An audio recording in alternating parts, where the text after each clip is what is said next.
G'day legends, in this video we are going to be doing something a little bit different. This is my top 30 UFC fighters ever tier list. And what created this? Well, waiting for Jorge Masvidal and Nate Diaz to finally get along to doing their boxing fight, I ended up doing a tier list of the top 50 MMA fighters of all time. So, if you want to know what the top 50 of all time MMA fighters are, you can go back onto the channel and check out that 3.5 hour live stream.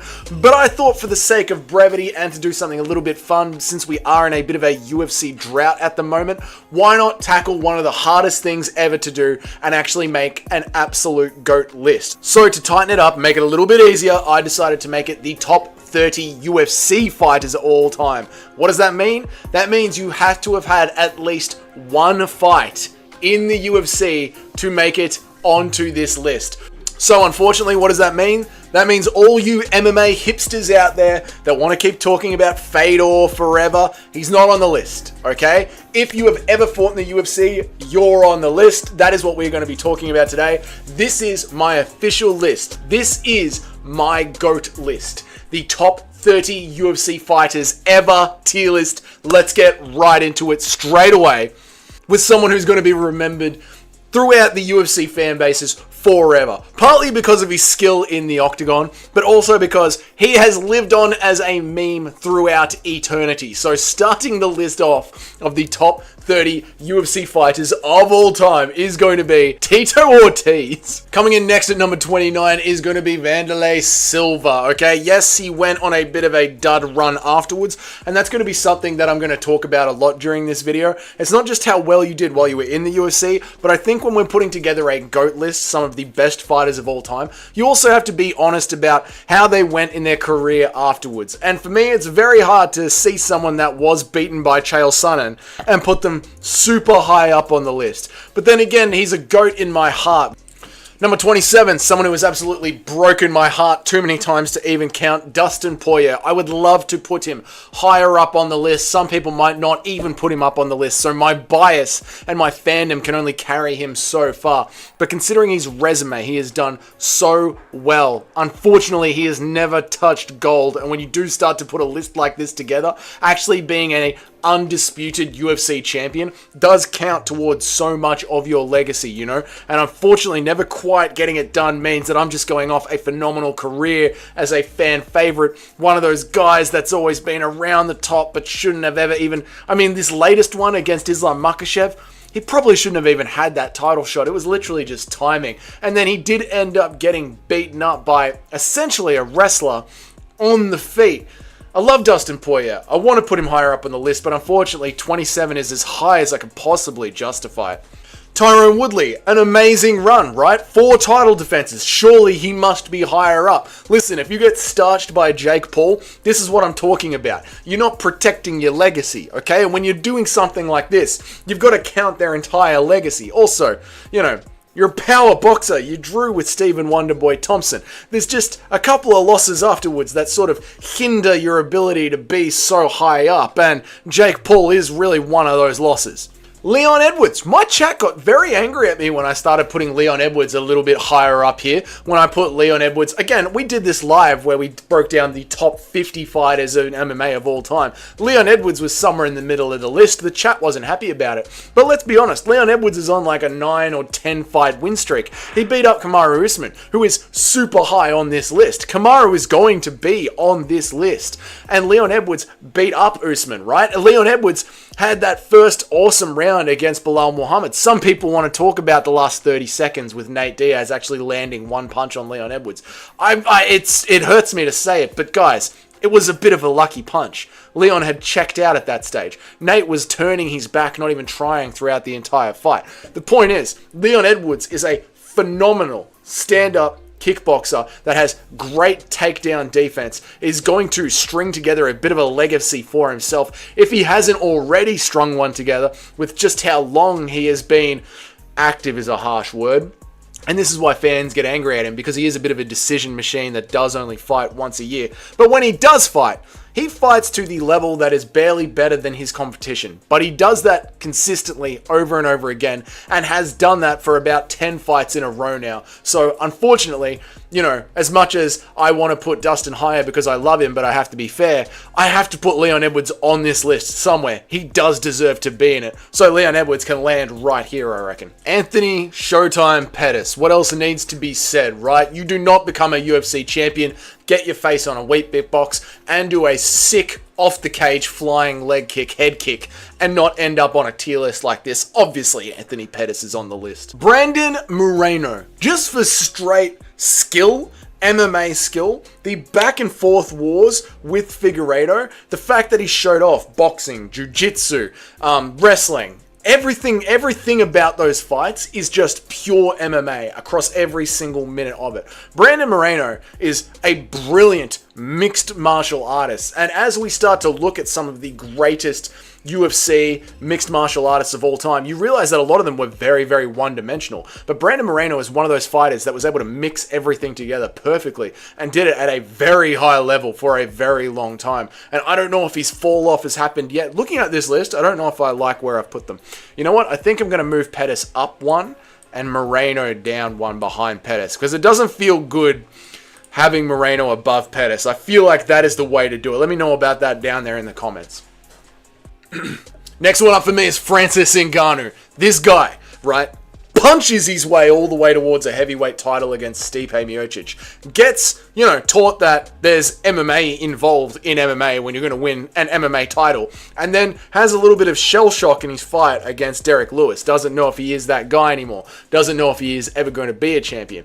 But ends up reaching down into whatever it is in his mind that made him go from a sand mine to fighting for a UFC title, and decides that he is going to put in the work and get back in there with Stipe and actually learn some wrestling and some takedown defense and end up getting the win. And then he goes and bets on himself and fights Cyril Gane, who was then touted as one of the best kickboxers in the heavyweight division, and stood with him for 2 to 3 rounds on 2 broken kneecaps, then decided to wrestle him.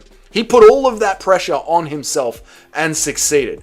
Francis's story is just too good to not have him on a list like this. Aljamain Sterling. Chat got so angry at me when I was bringing up Aljamain Sterling and putting him on this list, but on paper, he is one of the best bantamweights of all time. I get it. How he won the title? Absolutely atrocious. But he went on to beat Petr Yan. He did beat Henry Cejudo. The TJ Dillashaw thing, bit of free legacy. And why I do put him on this list, and why I'm putting him above some other people on it, is because he doesn't just have the title defenses on paper, but rather than going forward and ruining his legacy by going and fighting Jake Paul and getting knocked out, he actually has moved up a division and found success with that against a boxer. Right now, where his story is being told today in 2024, his legacy is kind of just getting better and better and better. So it would be a disservice to just use my bias and how much I don't like the guy and drop him down the list when I do feel like this is where he deserves to be. And capping off the 21 to 30 section is Chuck the Iceman Liddell. Has done so much for the sport, being a champion, but not only that, is still a fan favorite and is remembered so fondly forever. That, of course, gets you onto the list. Let's move up to the next tier level, the 11 to 20s. This is where things are going to get controversial. I can feel it in my bones. Robert Whittaker is going in at number 20. Why? Because since 2016, Robert Whittaker has either been the champion, the number 1, or the number 2 guy. He has been absolutely phenomenal. I want to put him even higher up on this list, but unfortunately, my bias can only take me so far again. Robert Whittaker has been and is one of my favorite fighters of all time. Knows the ground game, knows the kickboxing, is getting better and better at his counter wrestling. His legacy, his story is not over yet. There is a chance he could win a belt back. Oh my God. If only the judges did not rob him in the second Israel Adesanya fight, I can't imagine how high up on this list I would have Robert Whittaker. But unfortunately, he goes right here, and he goes next to somebody who I think is going to get a lot of backlash down in the comments. Khabib Nurmagomedov. I mean, it's a great fairy tale. Him being 29-0, undefeated in MMA. A brilliant fairy tale. Those first 14 fights were amateur fights. They were 2-round fights. Again, they were padding. They're padding on his record. They're 2-round fights against some opponents who had never trained MMA before in their life. They were literally janitors. right? That's his first 14 fights. Then when you actually get into the UFC, he's got a great win over RDA and Edson Barboza. And then he fights for the title against a ranked number 11th, Al Iaquinta, who is a New York real estate agent. Essentially, that's what he is, right? And that's how Khabib gets his title shot. Khabib wins, and then he has a really good title run, you know? Couple of defenses. Unfortunately, one of them is against Justin Gaethje, and the UAE Commission allowed Khabib to miss weight. So he weight bullied Gaethje. That's just the facts of Khabib's career. What we have here is a fantastic legend of the sport, who was absolutely dominant, but is a bit of a fairy tale. So he does belong at the spot number 19. And I know there's some people out there that have Khabib in their top 5. The next one up is Israel Adesanya. I know some people want to have him higher up on the list as well, but let's be fair. The guy is like a 1-1 fighter over his title run, right? He kind of lost the fight to Yoel Romero. He lost the second fight to Robert Whittaker. He lost the fight to Jan Blachowicz. He's getting an undeserved title shot. I think what's going on here with Israel Adesanya is the fact that he has copped so much hate from the fans. It's really hard to put him any higher up on the list than this, but he has been around, you know? He has been a force. I don't know if dominant is the right word, but he's certainly been a force, and he's certainly been there. So here he is, Israel Adesanya. What do you want me to do? Charles Oliveira. Man, did I want to put him higher, but when you start to really look at everybody above him, oof. Thank God that Charles actually touched gold, and while he had it, he defended it so well. Charles Oliveira has been a fan favorite, but nowadays, his fans are sort of ruining him, all right? The champ had a name. His name was Charles Oliveira. Let it go, guys, all right? Charles Oliveira, I hope you move up to 170, but no matter what happens, you're one of the GOATs forever. Henry Cejudo, man. Henry Cejudo. It's so lucky that Henry touched a second belt. That gives him so much power in his legacy. Like, there's only been 5 people in MMA that have ever held 2 belts, and Henry Cejudo is wildly one of them, right? And against TJ Dillashaw as well, like an EPO'd up TJ Dillashaw. What ruins Henry and takes a bit of steam off of Henry's name, what he loses a few points for, is the fact that he was picked up and handled like a baby by Merab Dvalishvili in front of Mark Zuckerberg. It's kind of like a Jake Paul knockout on your record.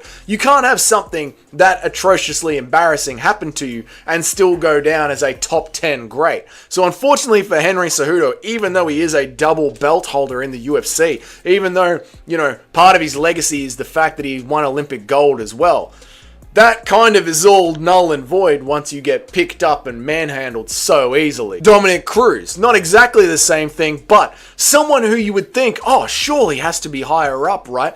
But unfortunately, because of Dominic Cruz's latest shenanigans, the fact that he will just not walk away and he keeps wanting to hold on to a spot, everything that Dominic Cruz did back in the day in the WEC and his title defenses, you know, they sort of get a little bit diminished. And it's wild to see, right? He was doing so great for so long, was going to be considered as a top 10 GOAT. He absolutely was. And then Cody Garbrandt just embarrasses him out of nowhere. And that loss has aged so terribly. Look at what has happened to Cody Garbrandt since then. And then to get knocked out by Chito Vera. I mean, Marlon Chito Vera is a accumulation damaging machine. To get knocked out by Chito Vera is like, what happened? Dominic Cruz, I feel like he could save his career and save his legacy by just walking away at this point. Max Holloway. I know people want to put him higher, but you cannot get beaten up the way that Volk beat you up and be up higher on this list. And Max Holloway is, without a doubt, one of the baddest guys to ever step into an MMA cage. But unfortunately, Alexander Volkanovski, in their third fight, made Max Holloway look like he doesn't belong in an MMA cage. It is insane. What is saving Max's spot and what is keeping him so high is the fact that he turned around and did the same thing to Justin Gaethje, for God's sake. It is incredible. Max Holloway is still young. He could win his belt back. The fact that we are talking about Max Holloway's story like it's over and he is going to be fighting for a title again, and I think he could win that, means Max Holloway is not just high up on the top 30 UFC fighters of all time, but he could charge into that top 10, top 5 bracket. There's still time left on his career. Alex Poatan Pereira, the man who is deciding that he is going to speed run the UFC. Incredible what he has done. And the idea of he has beat nothing but champs for his last 5 fights, I just want to slow down on that a little bit, okay? Yes, he has. But Sean Strickland, right? Sean Strickland is Sean Strickland. Dominant, amazing. Sean Strickland wasn't a champ when he fought him. Sean Strickland chose to just walk at him with his chin in the air, but that's what Sean Strickland always does. The other one is Jamal Hill. Let's face it, now that we know where everything has landed, now that we have seen UFC 300 play out, Jamal Hill never should have been a UFC champion. Jamal Hill is one of those free names for Alex Pereira to claim, and good on him, but he never should have been a UFC champion. Jamal Hill got to fight for the belt because of the awful draw that happened at the end of 2022, 2022, at the end of 2023. That's why Jamal Hill got to be able to step up and actually fight for a belt against a Glover Teixeira whose one foot was already out the door. Now, having said that, Alex Pereira and Max Holloway are very similar in their career, where they could keep adding to their legacy. They could keep adding to their greatness. Even if Alex Pereira does get knocked out by Magomed Ankalaev or wrestled for 25 minutes by Magomed Ankalaev, if he moves up and does something great, he goes from, high up in the tens list of the GOATs to the top 5 of the GOATs easily. It's scary that Alex Pereira has gotten to this level of the list, and he's only been in the UFC for so long. Here's the thing, right? If you're going to have Max Holloway here, you just have to have Volkanovski here. But Alexander Volkanovski has beaten Jose Aldo, has beaten Holloway 3 times and made him look embarrassing. Retired the Korean Zombie. Nearly retired Brian Ortega. Pushed someone who hasn't been introduced onto this list yet, but will be on it, believe that, to the breaking point and nearly beat them in a controversial decision loss. Alexander Volkanovski was undefeated in his weight class for years, has fought across 3 weight classes. He is one of the GOATs, and it breaks my heart not putting him into the top 10. And at number 11, capping off the teens, it is Kamaru Usman. Kamaru Usman was dominant on his run up to the title. The thing with his title run is people say he lapped the division. I kind of hate that. I kind of hate people saying he lapped the division. Look, 2 phenomenal title fights with Colby Covington. The second Colby Covington fight could have been a bit of a robbery. Then the title defense against Gilbert Burns. Gilbert Burns, you could see it in his eyes. Gilbert Burns was pissing himself to even be in there against Kamaru Usman. I don't know if he faced the best Gilbert Burns, but that's not his fault. You face who's across you at the time. Then, of course, there's the George Masvidal. George Masvidal.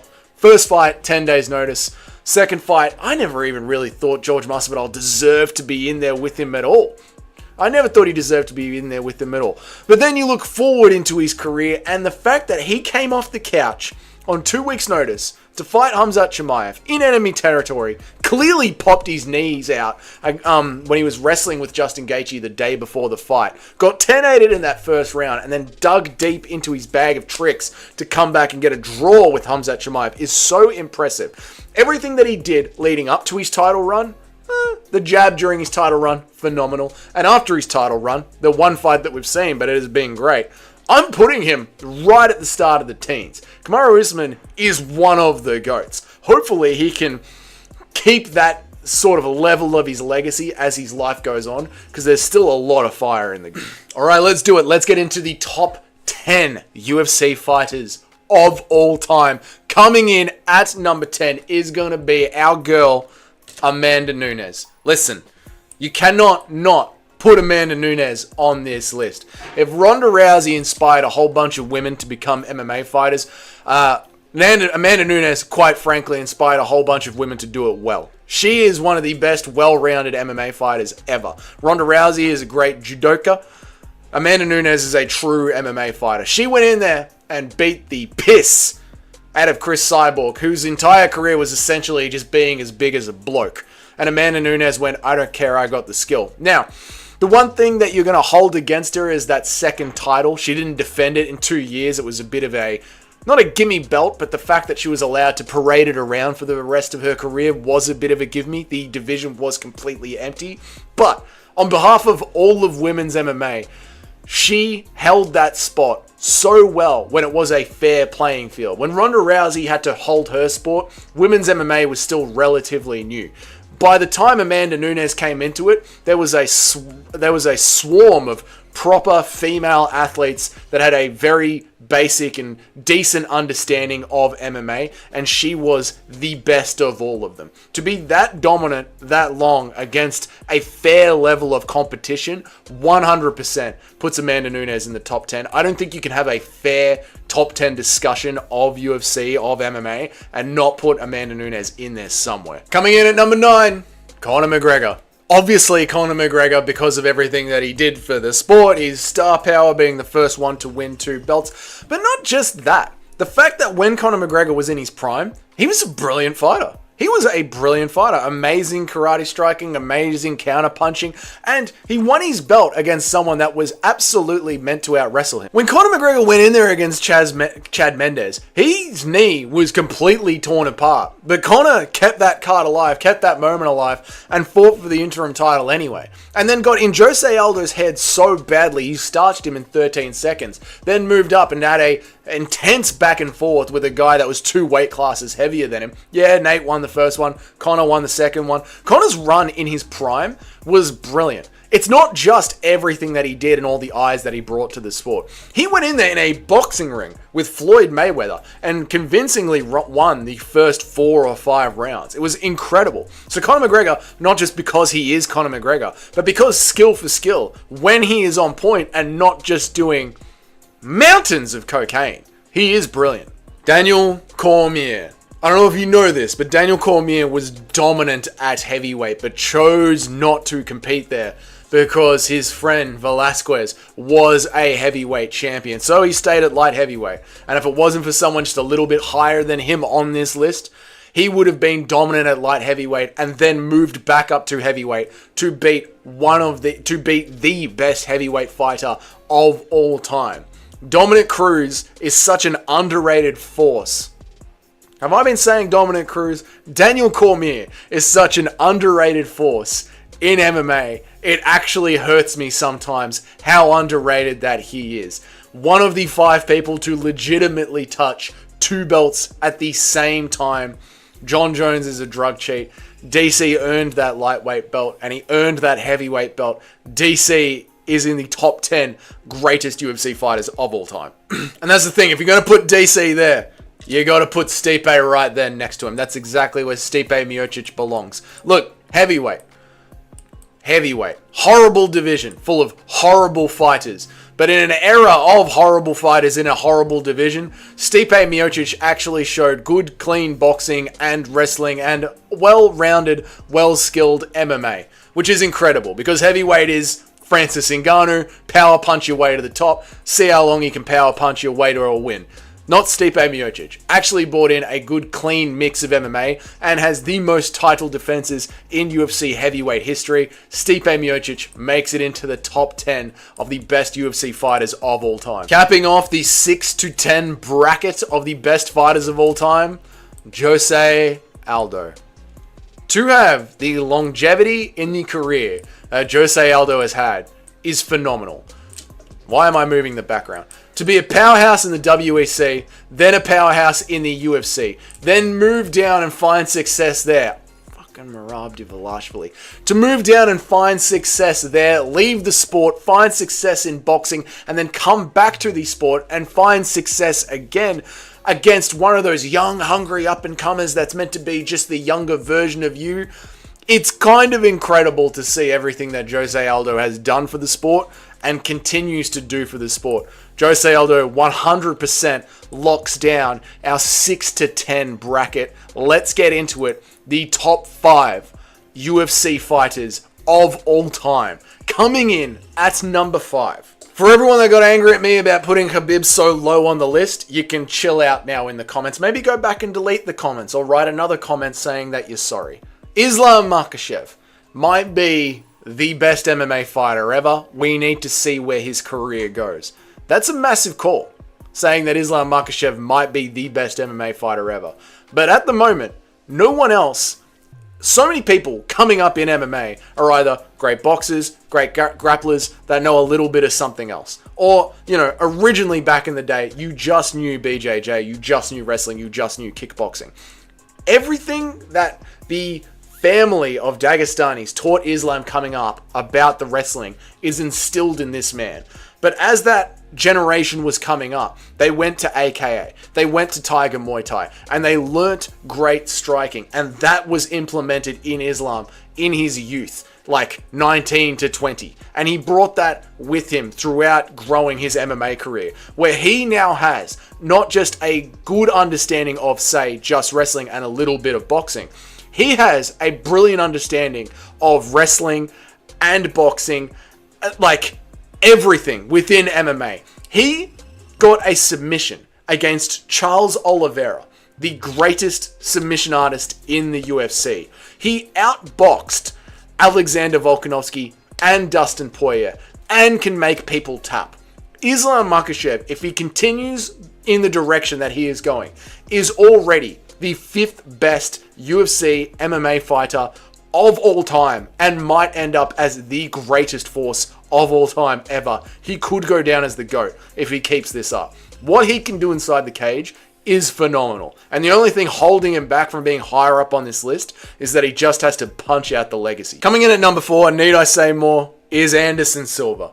Anderson Silva, of course, forever one of the GOATs. Made himself look like he was just levels above everyone else. When he was in there, the rest of the UFC roster was just throwing big, meaty, crazy haymakers. And Anderson Silva was like, he was on another level. He was in the Matrix. He was seeing the cheat code behind MMA. What holds him back, unfortunately, from being higher up the list is the fact that he is such a gritty competitor. He continues to fight to this day. And having that kind of fall off does tarnish you a bit.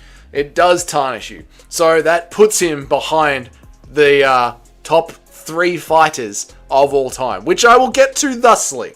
The 3rd best UFC fighter of all time, don't tell Dana White that I said this, is Jon Jones. Jon Jones has to go at number 3. Some people have him at number 1. Some people have him at number 1. I have him at number 3. Look, Jon Jones is a drug cheat. Plain and simple. He's a drug cheat. He also cheats in fights and pokes people in the eye. He also cherry picks. And he lost to Dominic Reyes. He barely beat a one-legged Thiago Santos. You should have finished Anthony Smith. Now, when it comes to drug cheating, some people like to say that everyone was drug cheating back in the day. So if everyone was drug cheating, Jon Jones drug cheating is no big deal. And that might have been true when Jon Jones started and became the youngest UFC champion of all time. But as the years went on, we went from everyone's drug cheating, we just don't talk about it, to a GSP era of, can we please do some drug testing? And then eventually to a USADA era when he was fighting Daniel Cormier, where it was very much, all right, boys, we're not asking anymore. You're going to stop doing drugs. And during that era, Jon Jones was popping picograms hard. Jon Jones was still cheating. He was still hiding under UFC canvases, So I can excuse Jon Jones's early run of drug cheating because everyone was juicing. But back when he was fighting Daniel Cormier, look at Daniel Cormier's drained little face here. He hasn't had chicken wings in months. This dude's killing himself trying to make light heavyweight. And Jon Jones is quite happily hiding underneath his training room octagon, just pumping himself full of EPO.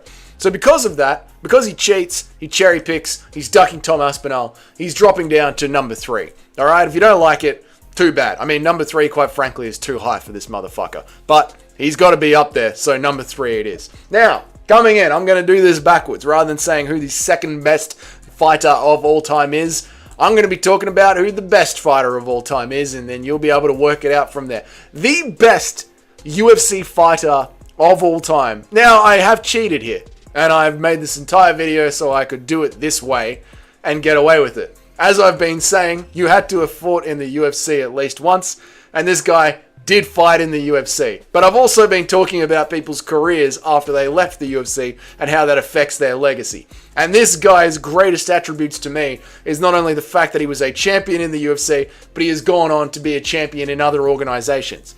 Not only has he gone on to be a champion in other organizations, they have a harder rule set than the UFC. And he lost because of that harder rule set. a knee to a downed opponent. But when Mighty Mouse lost because of a knee to a down opponent, Mighty Mouse just took it on the chin. That's a fun pun. Mighty Mouse just took it on the chin, learnt from it, and then went and won his one championship belt back by, guess what? Knees to a downed opponent. Not only that, but Mighty Mouse continues to challenge himself to this day and doesn't run from people and duck them and hide. He goes in there and will fight Rontang, one of the best Muay Thai strikers in the world, in Muay Thai for 5 minutes, and then be like, all right, now let's try some MMA. He'll even put himself in there in grappling, in judo, against 260-pound guys. Mighty Mouse was dominant in the UFC, has been challenged in one championship, but then retained dominance, and then gone on to continue to test himself in other sports because he's that far ahead of the game. Quite frankly, people don't give Mighty Mouse enough credit because he doesn't suck off Dana White, which is another reason why I bloody love the guy. So Mighty Mouse is the best former UFC fighter, but was a UFC fighter, the best MMA fighter of all time, which of course brings in our number 2. How could he not be? George Rush St. Pierre. If you don't love George St. Pierre, you don't have a soul. You don't have a heart. You're not human. You can't be a human being and not love George St. Pierre. He's a legend. Always will be. Unfortunately, he has stopped competing. And he also cherry-picked his return against Bisping. Something that Mighty Mouse wouldn't do. And Mighty Mouse continues to push his legacy further and further and further. So even though it is a damn tight race between the two of them, my top 5 list goes thusly. Mighty Mouse, GSP, John Jones, Anderson Silva, and now Islam Makhachev. There you go. That is the top 30 UFC fighters of all time. Let me know what you think about it down there in the comments. If you enjoyed this video and you want to see a full-on extended top 50 MMA fighters of all time, check out the live stream that I did on the channel. If you really like this tier list, let me know. Should I do more tier lists like this on the channel? I'm thinking about making a tier list playlist that I can chuck in there as we grow the channel over more and more time. Until then, you guys have a great day, and I will see you all in the next video.